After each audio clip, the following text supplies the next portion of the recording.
Welcome to MD's English Empire and Institute for Learning English. আমাদের উচ্চ মাধ্যমিক যে ম্যারাথন ক্লাসগুলো চলছে তার মধ্য থেকে আমরা অলরেডি ডিসকাশন করে দিয়েছি অনেকগুলো MCQ pattern questions from shall I compare thee to a summer's day. আজকে যে টপিক সে টপিকটা হচ্ছে one of the greatest poet John কিটসের দ্য পোয়েট্রি অফ আর্থ আলোচ্য বিষয় আমাদের, এবং এটা আমরা আলোচনা করব। তো পোয়েট্রি অফ আর্থ সম্পর্কে প্রশ্নগুলো আলোচনা করার আগে আমি এই যে কবিতার যে মূল সাবস্টেন্স অর্থাৎ বিষয়বস্তু সেই সম্পর্কে আমরা ঝটপট জেনে নেব। তো দেখি পোয়েট্রি অফ আর্থের মূল সাবস্টেন্সটা কি না। পোয়েট্রি অফ আর্থের মূল সাবস্টেন্স হচ্ছে কি না, the earth abounds with poetry and musical sounds. তাহলে কি পৃথিবীর যে কাব্য, হ্যাঁ পৃথিবীটা কাব্য এবং সুরে পরিপূর্ণ, এই কবিতায় বলছেন কবি। তারপর কি বলছেন যে পৃথিবী, দ্য পোয়েট্রি অফ আর্ট, পৃথিবীর যে কাব্য সেটা কোনোদিন মরবে না, অর্থাৎ মৃত্যুহীন, তার কোনোদিন মৃত্যু আসবে না। পৃথিবীর কাব্যর কোনোদিন মৃত্যু আসবে না, মৃত্যুহীন, deathless. The poetry and music of art remain in full form even in the hot and the cold seasons.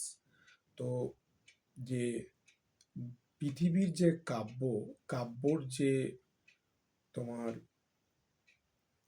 কাব্যর যে বিউটিফুলনেস, সেই বিউটিফুলনেসটা কখনোই শেষ হয়ে যাবে না।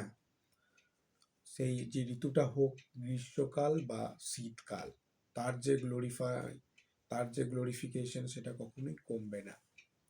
তারপর কি বলছে কবি যে এই যে জিনিসটা, তো এখানে পৃথিবীতে কি দেখা যাবে যে during the summer time, summer বার্ডসরা কি করবে, যে অসহনীয় উত্তাপে কষ্ট পায়, তাই তো? যে আমাদের যে উত্তাপ সামারের, সেই সামার কজ করে কি, নট অনলি বার্ডস, মানুষরাও কি হয়, কষ্ট পায়। তারপর কি হয়, যে গাছগাছালিগুলো আছে তারাও তাদের যে বৃক্ষের, তারা গান থামিয়ে দেয়, পৃথিবীর যে মিউজিক সেটা থামিয়ে দিয়ে কি করে, যে এখানে কারা থামিয়ে দেয় গানটা, এটা কোশ্চেন হতে পারে, যে গানটি থামিয়ে দেয় তোমাদের বার্ডসগুলি, এবং বার্ডসগুলি তাদের থামানোর কারণটা হচ্ছে এটাই যে এত প্রচণ্ড পরিমাণ উত্তাপ। তো তারা কি করে, যে শীতল গাছগাছালির তলায় যে শীতল যে ছায়া, সেই ছায়াতে সেই পাখিগুলি নিজেদের আশ্রয় খুঁজে এবং নিজেদেরকে লুকিয়ে রাখে। তারপরে দেখা যাচ্ছে যে তখনই ওই যে যে তোমার পাখিগুলো যখন লুকিয়ে পড়ে প্রচণ্ড উত্তাপের কারণে, তখনই দেখা যায় গ্রাস ওপার সং, ওই যে ঘাস ফড়িংয়ের গান। ঘাস ফড়িংরা কি করে, ঝোপে ঝোপে কি করে ছুটে বেড়ায়, এবং তাদের নেচারটা, তাদের প্রকৃতিটা হচ্ছে এটা কীরকম না, ক্লান্তবিহীন। তারা ক্লান্তবিহীন মানে অনবরত কি করে, কন্টিনিউয়াসলি গান গেয়ে চলে, তাই তো? এবং সেই কি হয়, গানটার কীরকম গানটার ডেসক্রিপশন হচ্ছে, সেটা হচ্ছে কি ফেড, হ্যাঁ বিবর্ণ, আর কি নিষ্প্রাণ, যে গানে কোনো তোমার এসেন্স নাই, মূল বিষয়বস্তু নাই, সেরকম গানটা করে। এবং পৃথিবীর যে তোমার মিউজিক, পৃথিবীর যে রিদম, সেই রিদমটাকে কন্টিনিউ রাখে, ঠিক আছে? তারপরে আসে কি, তাহলে গ্রীষ্মের একটা ডেসক্রিপশন, যে পাখিরা টায়ার্ড হয়ে যায় এত হটনেস সামারের, সেটা দেখে তার জন্য তারা আশ্রয় নেয় গাছের শীতল ছায়ায়, এবং তারা গান থামিয়ে দেয়। কিন্তু পৃথিবীর মিউজিক থামে না। ওই যে গ্রাসওপার, সে ঝোপ থেকে কি করে, ঝোপগুলো থেকে, বুশেস থেকে তারা তাদের যে গান করতে থাকে কন্টিনিউলি, ঠিক আছে? এবং পৃথিবীর যে কাব্য বা দ্য পোয়েট্রি অফ আর্থ, এটা কি হয়, কন্টিনিউশন থেকে যায়, ঠিক আছে? কন্টিনিউটি বজায় থাকে। তাহলে এটা সামার সিজনের ডেসক্রিপশন। যদি প্রশ্ন পড়ে সামার সিজনের ডেসক্রিপশনটা এইভাবে আমরা রিপ্রেজেন্ট করব। তারপর কি দেখা যাচ্ছে কবিতায়, উইন্টার সিজনের ডেসক্রিপশন। তো উইন্টার সিজনে কি হচ্ছে, যখন প্রকৃতিতে যখন পৃথিবীতে শীত আসে তখন কি হচ্ছে না, অ্যাটমসফিয়ারটা কি হয়, ঠান্ডা হয়ে যায় এবং ফসফেট কি হয়, কুয়াশায় পরিপূর্ণ হয়ে যায়। তারপর কি দেখা যায়, সব কিছু কি তখন মনে হয়, যখন কুয়াশায় আচ্ছন্ন হয়ে থাকে সব কিছু কি মনে হয় যেন জীবনহীন, লাইফলেস। সব কিছু সৃষ্টি বলো, সব কিছুকেই তখন লাইফলেস হিসেবে এন্টাইটেল করার ইচ্ছা হয়। তখন কি হয় না, একটা যে কঠিন নীরবতা বিরাজ করে, কঠিন নীরবতা, তাই না? কঠিন নীরবতা মানে ডিপলি সাইলেন্স যেটা বলে, সেই সাইলেন্স জিনিসটা বিরাজ করে, থাকে না কোনো প্রাণীর স্পন্দন। তো ঠিক তখনই যেমন করে গ্রীষ্মকালে বুশেসগুলো থেকে গ্রাসহপারগুলো তারা তাদের গান করতো এবং পৃথিবীর যে রাইম সেটাকে কন্টিনিউ করে রাখতো, ঠিক সেই রকমভাবেই শীতকালেও যে ঝিঝি পোকার দল, ঝিঝি পোকা ইংরাজি কি, ক্রিকেট, ক্রিকেট সংস, তো ক্রিকেট সংস তখন শোনা যায় এবং আসে, এবং সেটা কি হয়, একটা কন্টিনিউলি সংটা হয়ে চলে এবং সেটা কি বলতো, এই যে ব্যাস যে পৃথিবীর যে রাইমিং, তাই না, পৃথিবীর যে সং যেগুলো হচ্ছে সেইটাকে কন্টিনিউটি রাখে এবং কি বলতো, এই যে পৃথিবী যে নিস্পন্দন হয়ে থাকা, পৃথিবীর যে ডিপলি সাইলেন্ট হয়ে থাকা, এই জিনিসটাকে ভেঙে দেয় এবং গানে গানে কি করে বলতো, তারা নতুন জীবনের যে স্পন্দন খুঁজে বেড়ায়। ঠিক আছে, যেমন প্রখর গ্রীষ্মে ঘাস ফড়িং, ঠিক তেমনই প্রবল শীতে ঝিঝি পোকারা তারা তাদের যে গান দ্বারা, ঠিক আছে, তারা তাদের যে অ্যাক্টিভিটি দ্বারা পৃথিবীর যে এই যে রাইম, এই যে কাব্য, ঠিক আছে, দ্য পোয়েট্রি অফ আর্থ, এটাকে অটুট রাখে, বজায় রাখে। এবং এইভাবেই শীত ও গ্রীষ্ম সহ সব ঋতুতেই পৃথিবীর যে গান, পৃথিবীর যে কাব্য কি থাকে বলতো, মানে অটুট থাকে এবং সারা জীবন এটা চলতে থাকে। তো আমরা দেখলাম যে এটা হচ্ছে কি, দ্য মূল যে বিষয়বস্তু পোয়েট্রি অফ আর্থের। কিটস একজন খুব ভালো কবি, প্রকৃতি সম্পর্কে ইনি লেখালেখি করে থাকেন, তার অনেকগুলি ওয়ার্কস আছে এই প্রকৃতি সম্পর্কে। তো আজকের মূল টার্গেট হলো যে আমরা 15 এসে কিউ প্যাটার্ন এক্সপেক্টেড কোয়েশ্চেন যেগুলো উচ্চ মাধ্যমিক সিরিজে আসে সেগুলো আমরা একটু আলোচনা করে নেব।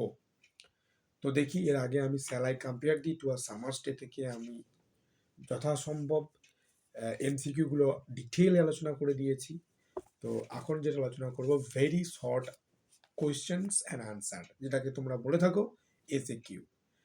তো ফার্স্ট কোয়েশ্চেন কি, the first question is that who wrote the poem the poetry of আর্থ। এরকমভাবে কোয়েশ্চেন আসে যে who wrote the poem the poetry of আর্থ। তাহলে পোয়েট্রি অফ আর্থ কবিতাটি কে রচনা করেছেন।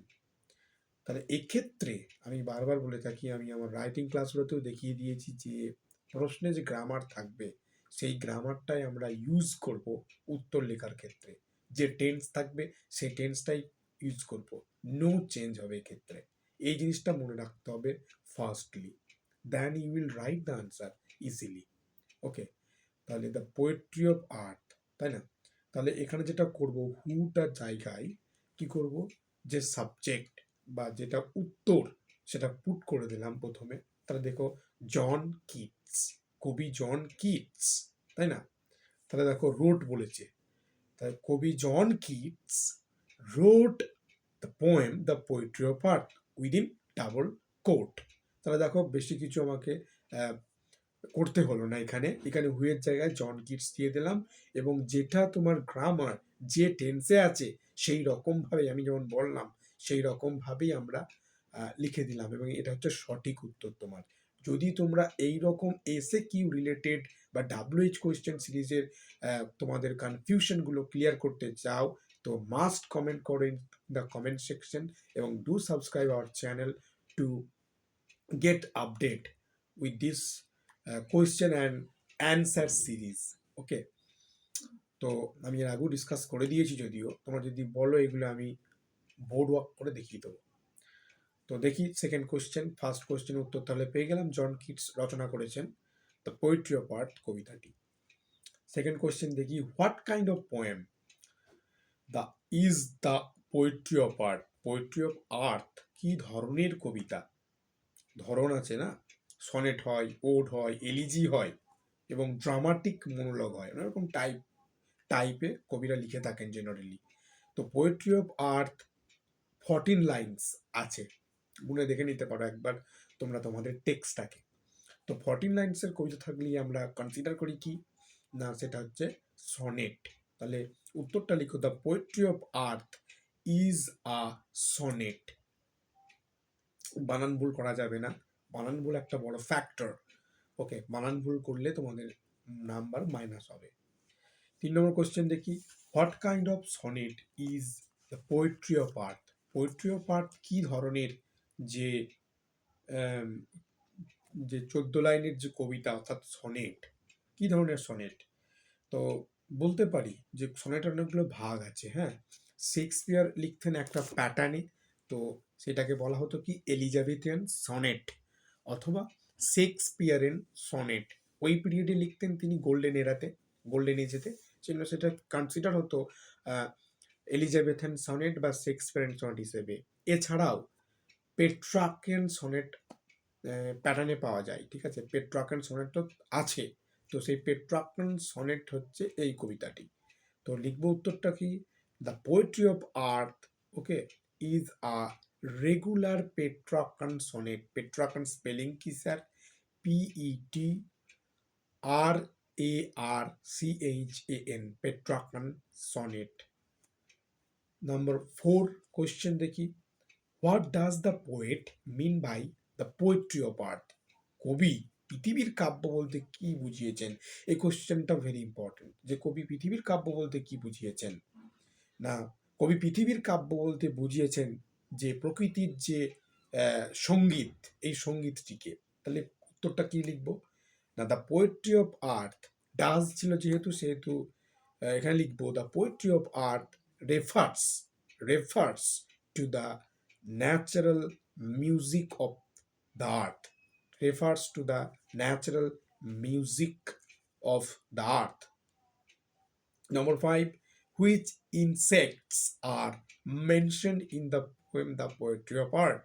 Poetry of Earth এ যে কোন কোন কীট পতঙ্গর মেনশন করা হয়েছে এই কবিতায়?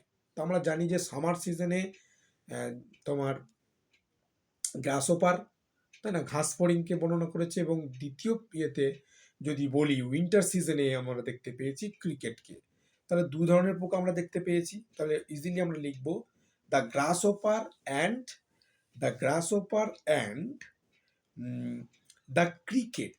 গ্রাসওপার and the cricket are mentioned in the poem the poetry of earth. Number 6 question দেখি, which season is spoken of in the first para of the poem the poetry of earth? কোন ঋতুটি বর্ণনা করা হয়েছে ফার্স্ট যে তোমার পার্টে the poetry of আর্থ কবিতায়? তো আমরা জানি ফার্স্ট পার্টে কবি বর্ণনা করেছেন সামার সিজন, সেকেন্ড পার্টে কবি বর্ণনা করেছেন তোমার কি বলতো উইন্টার সিজন। তাই ফার্স্ট অ্যান্ড সেকেন্ড দুরকম। যাই হোক, what do the birds do when the sun is hot? তো কবি পাখিরা কি করে যখন সূর্য মাত্রাতিরিক্তভাবে উত্তাপ দেয় বা উত্তাপ ডেলিভার করে, ঠিক আছে, প্রখর উত্তাপে কি করে না, আমরা পড়েছিলাম যে তারা লুকিয়ে নেয়, তাদেরকে হাইড করে নেয় শীতল গাছগুলির তলায়, তাই না? তাহলে উত্তরটা লিখবো, the birds hide in the cooling trees when the sun is hot. When the sun is hot. Number 8 দেখি, how does the hot sun affects the birds? প্রখর সূর্যের যে উত্তাপে পাখিদেরকে কিভাবে প্রভাবিত করে? যে সূর্যের যে উত্তাপ, সেইটা কিভাবে পাখিদেরকে প্রভাবিত করে? না, আমরা জানি যে তারা এর জন্য ফেইন্ট হয়ে পড়ে, ঝিমিয়ে পড়ে, তাই না? তো লিখো, the hot sun makes the birds, the hot sun makes the birds faint, faint, ঝিমিয়ে পড়া। নম্বর 9 দেখি, a voice will run, এটা লাইন তোলা হয়েছে, whose voice is referred to here, এখানে এই যে ভয়েস, এই যে স্বর, এই স্বরটি কাকে বোঝানো হয়েছে? তো ভয়েস বলতে কবি বুঝিয়েছেন গ্রাস অপারকে, গ্রাস অপারের যে সংটাকে, তাই না? তাহলে the voice of the grass অপার ইজ রেফার্ড টু হিয়ার। নম্বর 10 দেখি, where is the grasshopper found, তো ঘাস ফড়িংকে কোথায় দেখা যায়? বুশেস, টু বুশেস, তাই না? The grasshopper is found, the grasshopper is found from hedge to hedge, hedge to hedge মানে ঝোপে ঝোপে, হেজও হয় বুশেসও হয়, তাহলে hedge, HEDGE, hedge to hedge, ঝোপে এবং ঝোপে, তাই না? নাম্বার 11 দেখি, he takes the lead, who takes the lead, এখানে লিডটা কে নেয়? নেতৃত্ব কে নেয়, তাই না? কে নেতৃত্ব দেয় এখানে? না, দ্য গ্রাসহপার টেক্স দ্য লিড, তাহলে লিড অর্থাৎ নেতৃত্ব দান কে করে? গ্রাসহপার, এটা মনে রাখতে হবে। তারপর দেখি number 12, what does the voice of the grasshopper symbolise, এটা একটা বিখ্যাত কোশ্চেন, যে গ্রাসহপারের যে স্বর, এই যে স্বরটা সিম্বলাইজ অর্থাৎ কিসের প্রতীক? না, আমরা জানি যে গ্রাসহপারের যে সং, সেটা মিউজিক অফ নেচার কনসিডার করা হয়। তাহলে the voice of the grasshopper symbolises, symbolise ছিল, গ্রাসহপার যেহেতু আছে সিম্বলাইজেস হবে, তাই না? দ্য গ্রাসহপার, তাহলে কি হবে? The voice of the grasshopper symbolises the music of nature, প্রকৃতির গান, প্রকৃতির যে সঙ্গীত, তার প্রতীক। নম্বর 13 দেখি, he takes the lead in summer luxury, what does the expression summer luxury mean here? না, গ্রীষ্মের যে আনন্দ বিলাসে সেই পুরো ভাগে থাকে, এখানে সামার লাক্সারি, এই যে আনন্দ বিলাস, গ্রীষ্মের যে আনন্দ বিলাস বলতে কবি কি বুঝিয়েছেন? না, দ্য এক্সপ্রেশন, এরকম লিখবো, the expression summer luxury suggest that, এটা বলেছে যে summer has its own peculiar wealth and charm, and they are highly enjoyable to the grasshopper. না, গ্রীষ্মবিলাস বলতে বোঝায় যে গ্রীষ্ম ঋতুর নিজস্ব সম্পদ ও মাধুর্য রয়েছে এবং সেগুলি একটা গ্রাসহপার অর্থাৎ ঘাস ফড়িং এর কাছে অত্যন্ত উপভোগ্য, এনজয়েবল, উপভোগ্য। নম্বর 14 দেখি, what quality of the poet is reflected by the expression summer luxury, যে গ্রীষ্মবিলাস কথাটির দ্বারা কবির কোন মানসিক বৈশিষ্ট্য কবি এখানে প্রতিফলিত করতে চেয়েছেন বা করেছেন? না, the expression summer luxury suggests the poet's rich sensuousness,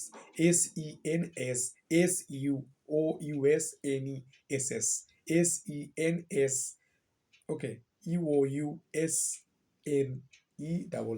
sensuousness, তাহলে the expression summer luxury suggests the poet's rich sensuousness, গ্রীষ্মবিলাস কথাটি কবির যে ইন্দ্রিয় সংবেদনশীলতাকে প্রতিফলিত করে বা করেছে। এবং এই সিরিজের লাস্ট কোয়েশ্চেন আমরা দেখি, what does the গ্রাসহপার do when he feels tired, ঘাস ফড়িং ক্লান্ত হলে কি করে? ঘাস ফড়িং ক্লান্ত হলে কি করে?